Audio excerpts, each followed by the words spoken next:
안녕하세요. 광교검입니다.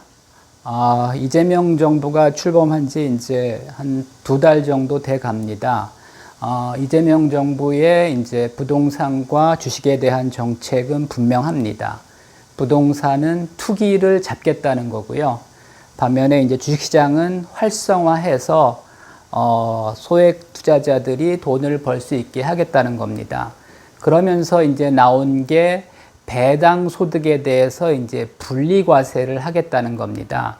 그래서 이제 소액 투자자들이 배당 투자를 많이 할 수 있게 하겠다는 건데, 근데 배당 소득 분리과세가 그렇게 유리하지만은 않습니다.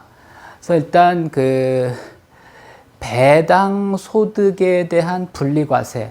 그러니까 이제 지금 현재 어떻게 돼 있냐 하면요. 다 잘 아시겠지만 현재는 이제 1인당 2천만 원까지는 15.4% 분리과세를 합니다. 그다음에 이제 2천을 초과하는 경우는 이제 배당할 때 일단 15.4%를 떼죠. 근데 이제 연간 기준으로 2천만 원이 넘어가면은 다음해 5월에 이제 종합과세 대상이라 해서 다른 이제 근로소득이나 사업소득이 있으면 합산해서 이제 소득에 따라서 그 세율이 달라지죠. 이제 소득이 많으면 세율이 올라갑니다. 그래서 최소 6.6%에서 이제 최대 49.5%까지 이제 과세를 합니다. 근데 이제 개편안에 따르면 2천까지는 똑같습니다. 일단 15.4% 뗍니다.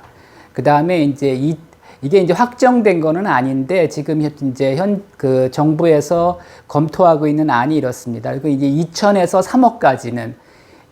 3억까지는 22%를 과세하겠다는 겁니다. 그 다음에 이제 3억이 초과하면 27.5%를 과세하겠다는 건데, 사실 뭐 15.4%도 그렇게 낮은 세율이 아닙니다. 소득세 기준으로는 소득이 한 6,700만 원 정도 되면은 실제 이제 부담세율이 한 15.4%가 됩니다. 그러니까 이제 다른 소득이 없는 경우에 배당에 대해서 이제 15.4%를 부과하는 거는 사실은 굉장히 높은 세율입니다. 물론 이제 6,700만 원이 초과된다면 이게 이제 배당이 오히려 유리한데, 하여튼 6,700만 원이 안 되는 사람들은 오히려 배당이 더 높은 세금을 부담하는 겁니다. 그리고 이제 역산을 해서 보면은 소득이 이제 1억 1,800만 원 기준으로 갈리는데요. 이제 1억 1,800만 원이 보다 이제 적으면은 오히려 이 종합과세가 더 유리하고요. 1억 1,800만 원을 초과할 경우는 이 이제 분리과세가 유리합니다. 그리고 뭐 3억을 초과하는 경우는 그 분리과세가 유리합니다. 그래서 오히려 근데 이제 배당이 1억 1,800이라는 거는 뭐 배당 이게 이제 종합과세니까 배당 더하기 이제 소득이죠. 하여튼 어쨌든지 간에 배당 소득이든 뭐 근로소득이든 사업소득이든 하여튼 뭐 1억 하여튼 이제 편의상 이게 이제 굉장히 복잡한 문제를 앓고 있습니다. 왜냐하면 사람마다 이제 소득이 다르기 때문에. 근데 예를 들어 이제 배당을 1억 1,800을 받는다고 가정을 하면은 오히려 이제 그 분리과세 하는 게 불리하고요. 1억 1,800이 넘어가면은 이제 오히려 그 유리합니다. 근데 이제 1억 1,800 정도 배당을 받으려면 주식이 이제 최소한 20억에서 30억 정도 있어야 되는 거거든요. 그러니까 상당한 자산가들만 이제 가능한 겁니다. 그리고 이제 3억을 초과하면 확실히 이제 분리과세가 유리한데, 이거 이제 배당이 3억이 초과되는 거는 사실은 배당이 3억이 초과하려면 주식이 뭐 60억 이상 있어야 되는데 대부분은 뭐 대주주이거나 엄청난 부자들이죠. 그래서 사실은 오히려 부자들만 유리하고 이게 결코 그냥 일반 중산층들한테는 크게 유리한 게 없습니다.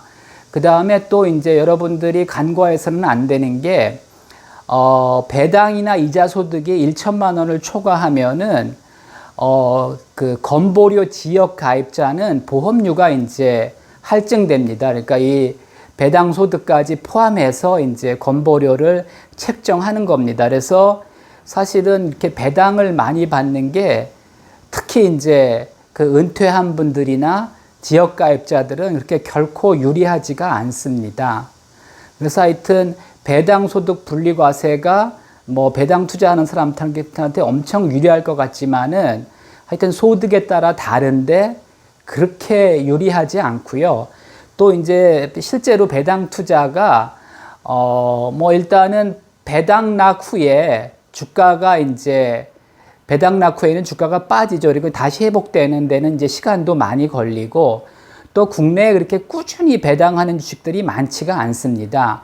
과거에는 S-오일이 이제 배당을 많이 했는데 요즘 이제 수익이 안 나다 보니까 배당을 많이 못 하죠. 그리고 뭐 SKT, KT 이런 것도 이제 현재는 배당을 많이 하고 있지만 앞으로 이제 상황에 따라서 뭐 영업 실적이 안 좋으면 배당을 못 할 수도 있는 겁니다. 또 이제 그 우리나라는 상장 주식의 양도 차익은 세금이 없습니다. 지금 과거에도 없었고 지금도 없습니다. 원래는 상장 주식에 대한 양도 차익세, 다시 말해서 금융소득 과세를 하려고 했었는데 뭐 하여튼 국민들이 반대해서 지금 이제 안 하기로 했죠. 그래서 이제 원래는 그 우리나라는 이제 상장 주식에 대한 양도 차익에 세금이 없는 대신에 그동안은 증권거래세를 걷어왔습니다. 증권거래세가 한때는 0.35%였는데 지금은 0.15%입니다.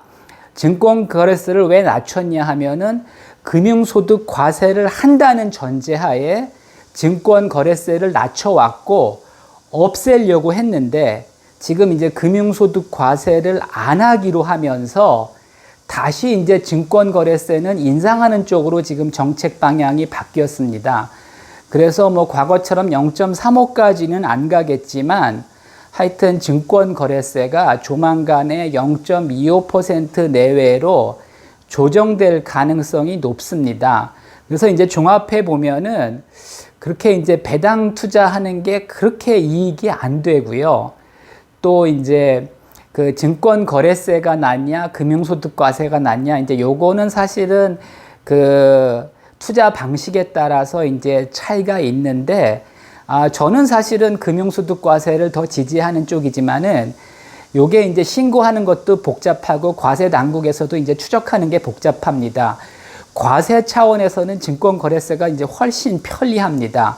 소득의 형평성을 따진다면 사실은 금융소득 과세가 더 좋은 거고요. 어쨌든 당분간 금융소득과세는 안 하기로 했고요. 증권거래세는 올라갈 수밖에 없습니다. 그래서 이제 종합해 보면은 여전히 우리나라는 그냥 그 상장 주식 매매를 통해서 양도 차익을 추구하는 게 더 좋습니다. 뭐 배당 투자도 나쁘지 않지만은 뭐 15.4%거나 그 이상의 세금을 낸다면 사실 배당 투자가 그렇게 이익이 안 됩니다. 특히 이제 리츠 같은 경우 수익률도 높지 않은 상황에서 이렇게 세금까지 낸다면 사실은 남는 게 별로 없죠. 그래서 오히려 배당 투자보다는 배당으로 인해서 이제 주가가 오를 경우에 배당락 전에 오히려 이제 주식을 파는 게 더 유리할 수도 있습니다. 저는 뭐 배당 투자가 괜찮다고 보지만 한국적인 현실에서는 미국에서는 뭐 배당주들이 훨씬 더 안정적으로 수익이 납니다. 근데 우리나라에서는 아직까지는 배당 투자보다는 이 양도 차익을 노리는 하여튼 그런 이제 모멘텀 매매라고 하죠. 그래서 이제 트레이딩이라고 하고 그런 투자가 더 낫지 않나 그렇게 생각을 합니다. 참고하시기 바랍니다.